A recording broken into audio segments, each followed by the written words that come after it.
am joined with a new friend of mine, Miss Deb Scott. And we're going to be talking about healing communications with yourself as well as others. I want to tell you a little bit about Deb before we sort of jump into this. She is someone that has really overcome a lot of challenges in her lives, family dysfunction, and people that she knows with alcoholism that are close to her. And we'll jump into some of that. And really some people that, she's lost $1 million, through a Ponzi scheme, that's sort of, I want to hear more about that, Deb. And she's been a featured expert in many different areas, CBS Radio, Accomplished Magazine, Woman Magazine, Simple Steps to Real Change, among many, many others. So I thought it'd be a great conversation for you and I to jump into today, because there's so many people, as we were talking in the pre-show, that are right now, some are lonely, some are frustrated with their spouses, some may be financially. A lot of people right now that I know are in a place that they're having emotional challenges, and that's why I invited you to this conversation today. So welcome. Well, thank you very much for having me. It's an honor and a pleasure, and I love what you're doing, and your story inspired me, and I think that is the meaning of life. We help each other. We don't walk the journey alone. To me, I've always wanted somebody to give me what I didn't have. So this is why I wrote the book. This is why I do what I do, is if I had me when I was younger, maybe I could have avoided some of the train wrecks. And since we can never be as old as our grandfather or go back in time, I think there's some redemptive quality to sharing some of the wisdom and the tools. And then it becomes up to each person whether they want to implement that or not. But vehicles like yours, I know I have a Blog Talk Radio show. These are things that can expand our mind. And, the parachute only works when it's open. So I think if we come in with an open attitude that we don't know everything, then we have the possibility of learning so much more. And ironically, all of the things that I hated, quote unquote, hated, we use that word hated, so much in my life ended up being the lessons that taught me so much in how to get everything that I really wanted. So the irony that the things I didn't want to deal with, the feelings I didn't want to lean into, the lessons I didn't want to face, that doing all of those things that were uncomfortable brought me the peace and comfort and freedom to live the life that I dream of and still am learning every day about and working diligently to be the best person I was created to be, as you and probably all the people that are joining you, because they join your show for a reason. And so you mentioned your book, which I've started to read, The Sky is Green and the Grass is Blue. And this is by Deb Scott. And so tell me, this is about turning your upside down world right side up.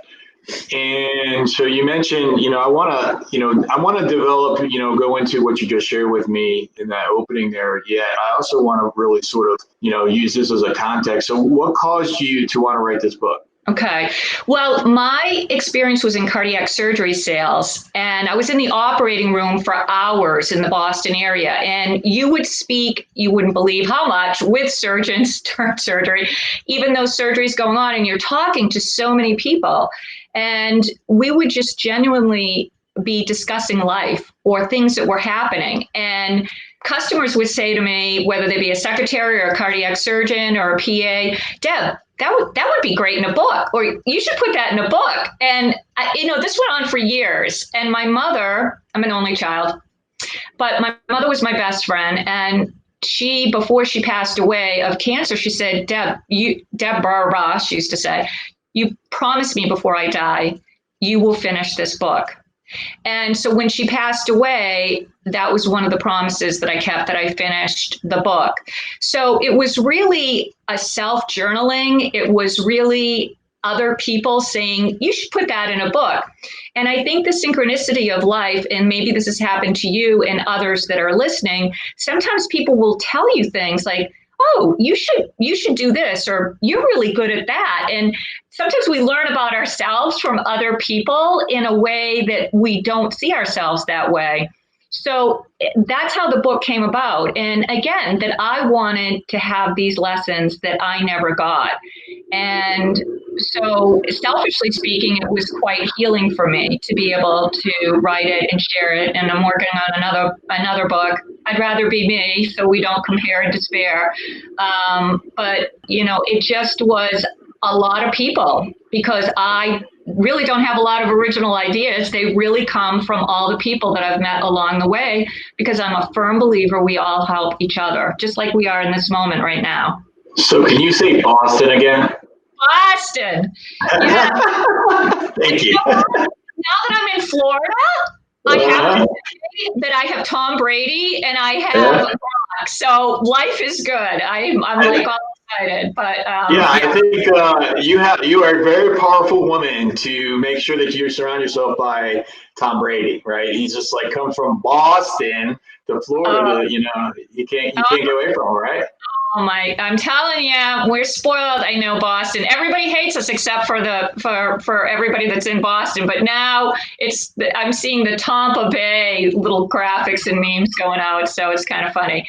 But that really is kind of an echo and a segue to leading into. I think that we need a sense of humor sometimes. One of the things that I put in the book, in the very front, I list all of the things that reveal it, to heal it, all the things that most people would say, oh, Deb, you were sexually abused. Oh my gosh, you lost $1 million.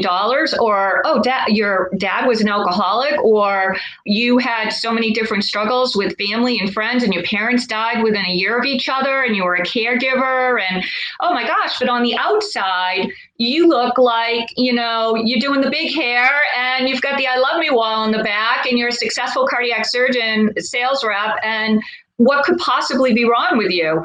And on the inside, I was just so broken that if anybody really knew who I was, then, oh my gosh, I couldn't be accepted, because all of these things in the back, which I still love, but they collect dust now. Those are things that the outside judges, and the happiness has to come from the inside. So I think when you express to somebody else, and you've done this beautifully in the post that I've read about you, you know what? I had this struggle, or I have that struggle. And then you realize, oh, I have that struggle, or I have that too. Then it disarms the power of it. And then you realize that, you know what? We're not alone. And I think that helps a lot of healing, and that allows space to grow, to learn, to change, and freedom to do something that maybe we never thought we could. So Deb, tell me, so maybe somebody may be struggling right now. And I know that you've gone through, sexual abuse and alcoholic dad, and, $1 million. So just pick any of those and just walk me through the journey of where were you emotionally, what happened physically in your environment, and how did you come from a place of, I'm going to assume from a place of being low to a place of power? How did you do that, so that maybe somebody else that might be in that low spot today can maybe create a vision for themselves? Okay. So first of all, I would say that I'm still in the skin suit on the planet Earth of school. So I still get those feelings of whatever it is, depression, despair, anxiety, or lows. I mean, I still have those moments. What has changed is the tools that I talk about in the book that listed, and the things that I've learned through the School of Hard Knocks. Those things help me reframe it and change those negative feelings into something where I'm capable of seeing the positive in it. Maybe not necessarily always feeling it, and learning that feelings are not necessarily exact truths, because clouds are always moving and the sun's always shining behind it. But it really was a quest and a commitment to myself that I did not want to live that way anymore. I didn't want to feel that way anymore. I didn't want to be that way anymore. I did not want to live that rock bottom the rest of my life. And I had to make a choice where people change, not because they see the light, even though we hope that seeing the light here in this conversation will create change. But really, you change because you feel that heat. it's usually pain that is the motivator. We don't want pain. We stay in the same rut because we don't want pain. We think avoiding something will avoid pain. And the irony of what I learned, and you have to experience it at least once to say, you know what, if this could happen once, it can happen twice or three times. I just didn't want to be miserable anymore. And I had to accept that my life was what it was. I had to forgive myself and others. And truly, I had to have trust in a higher power or God, my faith, and realizing that not understanding. I recently wrote the book, Real Estate Evolution, the 10-step guide to CPI, consistent and predictable income for real estate agents. I wrote this book because I have sold real estate since 2007 and developed an immense amount of experience and knowledge. During my journey, I've witnessed hundreds and maybe even thousands of real estate agents fail in this business, and I firmly believe that that's a shame.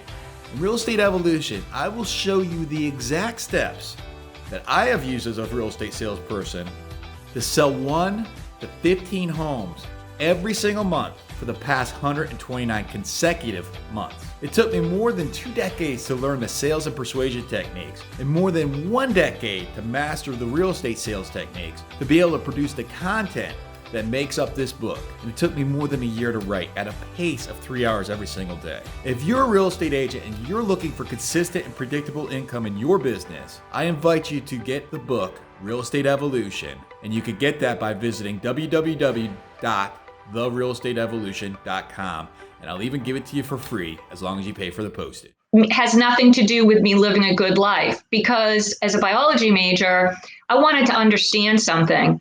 And I began to realize I don't understand how you did all this video stuff. I don't understand everything in my computer. I don't understand how the plane works, but I still get in a plane, and hopefully when things are better and the apocalypse is over, we could travel again. But I don't understand a lot of things, and I don't boycott them.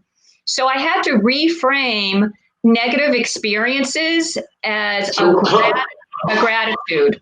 Okay, so let's get into like a specific, because you have so many great tools in your book here.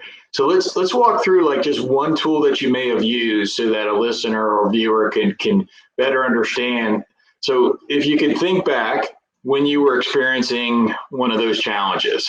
Right. Well, I can take something, it being engaged. And not being engaged twice, actually, and not being married. But I'm very young in Venice, Florida, so there's still a chance. So, but okay, wait a second. This is a shout out to those young gentlemen in Venice, Florida that are looking for a significant other. There's opportunity that awaits. Oh my gosh. You just never know what you don't know. You don't know what you don't know. All right, so I'll take a specific example of somebody I was engaged to, and being engaged, and this person was not drinking, but still an alcoholic, but not in a program, and had been married before with children and all that. That wasn't so much the issue. But the situation of being verbally abused, or we get into those patterns where we're attracted to the familiar. So you were verbally abused. Yes. Okay. I think it kind of went along with a lot of things. Verbally abused, sexually abused, I was in that victim mentality because that's all I thought it was worth. So what did you do about it? All right. So what happened was when I was Al-Anon was a huge help for me, but when I was able to translate, what is God trying to teach me in this? What can I learn? Instead of, why is this bad thing happening to me? What is God trying to teach me to protect me? So I had to look at it like a stop sign in a road. I don't go driving, and you probably don't either, and the listeners probably don't as well. When I go to a stoplight or a stop sign, I don't say, oh, I can't believe you're stopping me. You're really infringing on my freedom. This is horrible. I hate this. You say, oh, I'm going to abide by the stop sign because it's protecting me. Sometimes. So that's what I had to do, was reframe, God, maybe what are you showing me that these situations that don't feel good, these are stop signs for me to protect me, to help me look at the situation and just list how I'm feeling. And is this a good? Is this healthy? Is this bad? How can I change it? So you did that when you were in that situation, and then you wrote out actually what was good and what was bad? that's eventually that's what ended up creating the breakup of why I didn't marry that person. But did I do that by myself? No, I did it with a good therapist. There's a chapter in the book, find a good therapist versus a bad therapist. Therapists are people too. Believe me, some of those therapists need a lot of therapy. I was going to Al-Anon regularly. I was reading a lot of self-help books. I was, doing a lot of prayer, a lot of journaling, a lot of the seminars and retreats that I talk about, a lot of volunteering. So I was practicing all of those things to get to that point. But I wouldn't say that there was a silver bullet. It didn't happen overnight, and it doesn't mean that it wasn't difficult. But I will say that at this point in my life, when things happen, I'm losing $1 million. I don't advise it. It's not really a good thing to do. Okay. I really wouldn't suggest that, people. But you realize that, guess what? I'm still alive. I'm eating. I have a great place in Florida. If it wasn't for that $1 million, maybe I would have never sold the house in New England. I would have died in the big farmhouse of 1835 with the 2 dogs. And maybe I would have never had the courage to move to Florida. So we have to consider other possibilities than what we automatically feel. And I think that the most important thing we can do is realize that it's not about other people. Other people have nothing to do with anything. It's about us inside. And that was the biggest revelation, because that one finger pointed at you has 3 fingers pointed back at me. And when you keep the focus on yourself and you realize that you can't fix the world, and even only God can change people. If you keep the focus on yourself, I know for me, I am my own full-time job. I have enough with myself. And then when you can detach from, okay, it's not about the other person. It's not about my marriage is terrible and this person, my spouse is always doing X, Y, and Z. No, maybe you haven't resolved something in your life and X, Y, and Z is triggering that emotion. You're transferring it, and salt only hurts on an open wound. So maybe you should heal the wound, and then the salt won't hurt anymore. And you attract what you are. So the healthier you can become, the more you will attract healthy people in your life in every area. How did you lose $1 million? Well, how did I lose $1 million? It was around, let's see, I just buried two parents 1 year apart, and I had about $500,000 on my own from medical sales, doing very well. I was very blessed, and my parents had left me some money, and I wanted it to be in a CD. Took all my money out of the stock market where it was risky, and I wanted to find a CD. And what I did is I went on bankrate.com to look for the best CD rates. And Bankrate had a bank, Millennium Bank, listed as a top CD for 6%. And at that time, 6%, was going down 5, 4. And I investigated it for many months. It was right before Madoff, right before Stanford. It was one of the top 10 Ponzi's in 2009. And so I had put this $1 million in this 6% CD because I knew I had to clean the house, sell the house, and it was highly recommended. It was in Wealth Magazine. It was Washington Mutual was giving the interest income checks. It was Millennium Bank. It was all these doctors were in it for over a decade. And like Madoff and like Stanford, it had been around for so long that I didn't even know what the word Ponzi was. And so what ended up happening 10 years later, and after a 4-hour deposition with JP Morgan Chase, who bought Washington Mutual, and they did pay out some money, but it was not near, the lawyers end up getting rich on this. What you realize is, it's the Department of Justice. There's a lot of corruption. People were getting paid off and ignoring, just like with Madoff. People knew that there were things going on. People knew that there were payoffs.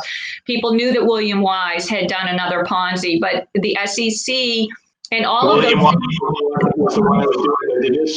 Yeah, right. So, you just assume, and there's that word, that everybody else is taking care of you and that everything is perfectly safe. And what I learned is I was going by my set of rules and my standards because I was going by my world. I wasn't thinking, Bankrate.com's getting paid off to put that up high on the list, or somebody's money laundering at Washington Mutual, and that's been, and nobody's catching that, or the SEC isn't going after this person who started this very great private bank who was highly rated, who had done a Ponzi in Pennsylvania.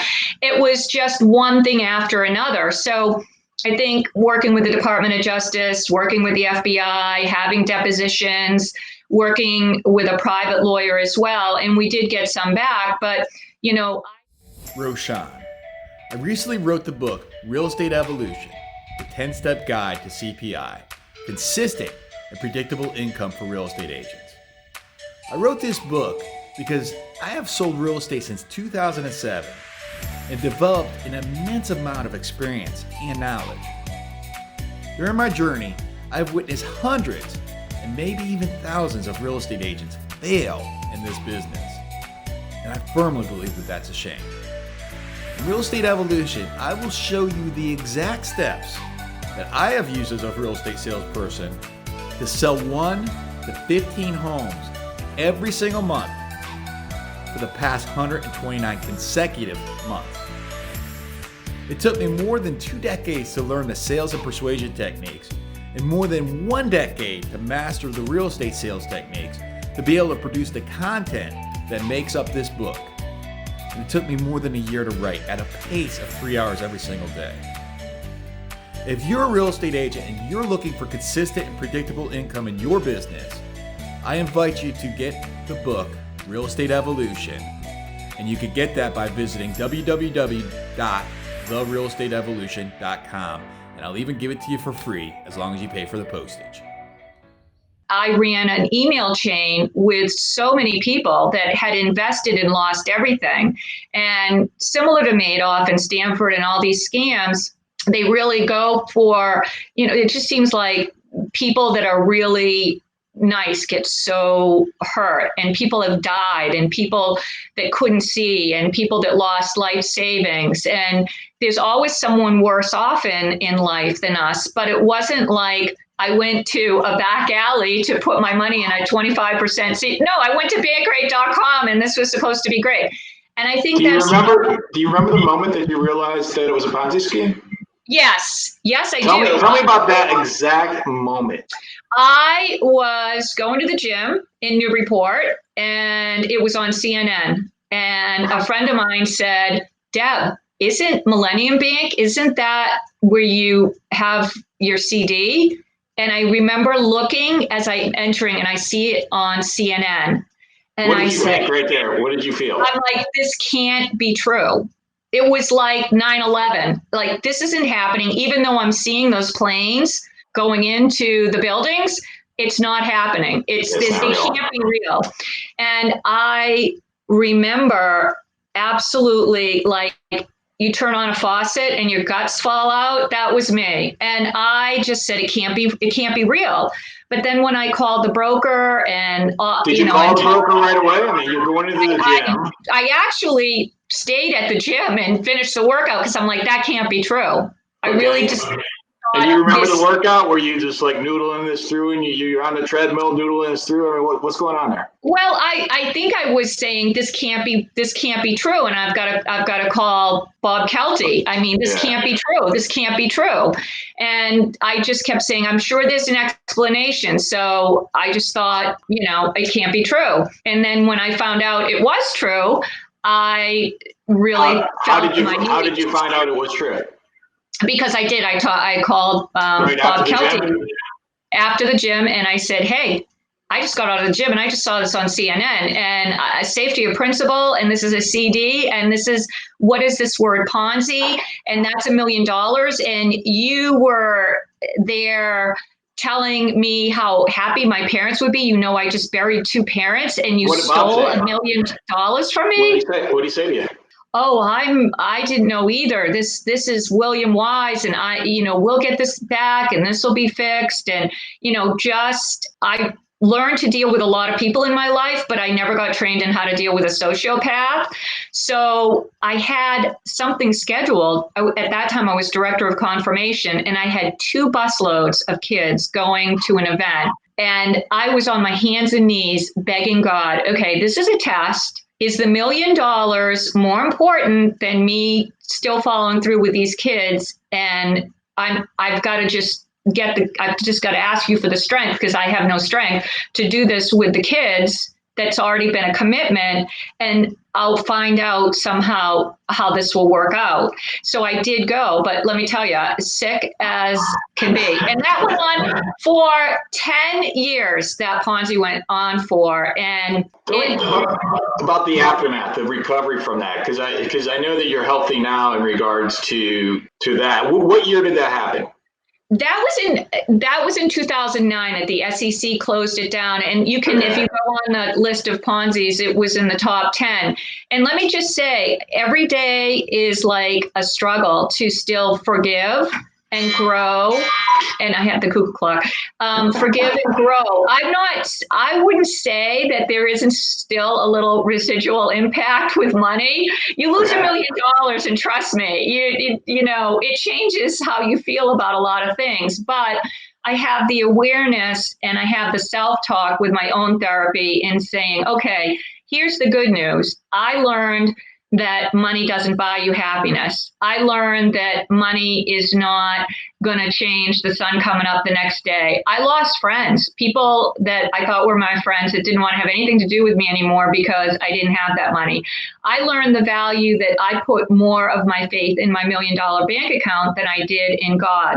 And I learned that I had some spiritual sickness and some disease to really focus on, and I still have to focus on. And it's amazing how I appreciate more in life, whether it be this moment or meeting you or the people, or I realize and I appreciate the things that don't cost the money.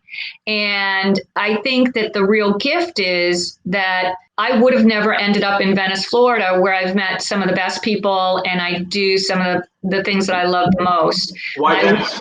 Excuse me? Why Venice, Florida? Here's another thing. I've never been to Venice, Florida, and I didn't know anybody in Venice, Florida, and I've never been to Venice, Florida in my life when I came here. I just knew that I wanted to get away from that house, and it was a big house. It took a lot of effort to clean it out. It had been in my family for 50 years. And when I finally was able to sell it, I just knew I wanted to talk to some palm trees and get some warm weather, because as much as I love the Patriots, I don't like the snow anymore. Because I still got time. You're good. Oh my God. So anyway, I was going to go to Clearwater, and I think it was a Super Bowl weekend. I think it was the one that we won in the last, 30 seconds. But anyway, I just didn't like when I looked at the houses. And it's funny, I'm a real estate agent now, right? Because my parents are no real different than when you actually see them in person. And I was so upset. I thought, oh, I just can't live here. It's not me. I don't like it. It doesn't look like the pictures. And I didn't know what to do. And I think I picked Clearwater because of some sales meetings, and I had gone to Clearwater and I liked it. And some people told me, well, go a little bit more south. Some friends had said, just go a little bit more south. There's Sarasota in that area. And I was Googling places, and I found a rental in this town called Venice. I had never heard of Venice. I had never been to Venice. I didn't know anybody in Venice. And I took the rental in Venice because they negotiated the price with me. So the first time I had been to Venice, Florida was when I got the keys to the rental. So would I have done that? Would I have been a risk taker? I had so much pain from losing that $1 million. Would that, if not for that, I would have stayed in my comfort zone. And so that got me to Venice, Florida. And people kept saying to me, so who do you know in Venice? No one. So how many times have you been to Venice? No, never. Did you come with your family? Do you have family here? Nope, all my family's passed away. How did you end up here? I guess it was just like a God thing, because that was the rental that was available. And I ended up, I loved it. I loved the community, the church, the people, the places. I rented for a year, starting my new life on selling that money from the house, which wasn't in the Ponzi, thank God.